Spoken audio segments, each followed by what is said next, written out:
The U.S. believes that the flying objects shot down over North American airspace on Friday and Saturday were balloons, according to Senate Majority Leader Chuck Schumer. Washington has been on high alert since its military destroyed a suspected Chinese spy balloon earlier this month. While he didn't say specifically that the two latest objects were Chinese, Mr. Schumer told ABC on Sunday that Beijing was likely using a crew of balloons that had probably been all over the world. 3 objects have been shot down over North America in the past week. Canadian Prime Minister Justin Trudeau confirmed that the latest object was shot down on Saturday over the Yukon in northwest Canada. Both Canadian and U.S. aircraft were scrambled to track the object, which Mr. Trudeau said had violated Canadian airspace. It was taken out by a U.S. F-22 fighter jet.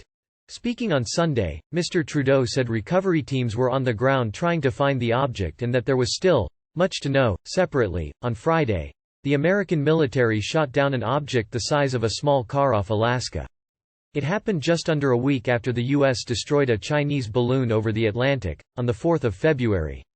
Mr. Schumer implied that suspected surveillance balloons had been in operation for years and that Congress should examine why it took so long for the U.S. to find out about them. The bottom line is, until a few months ago we didn't know of these balloons. Our intelligence and our military didn't know, he said. Mr. Schumer, who said he had been briefed by National Security Advisor Jake Sullivan, said the 2 latest objects were smaller than the first balloon. Asked whether China would have to shut down any surveillance program using balloons, he said Beijing had been humiliated. I think the Chinese were caught lying, and it's a real step back for Tama. They look really bad, he said. They're not just doing the United States. This is a crew of balloons. They've probably been all over the world, he added. China has yet to respond to Mr. Schumer's comments but has denied the first suspected surveillance balloon, which first entered U.S. airspace on 28 January, was used for spying purposes, saying it was a weather device gone astray.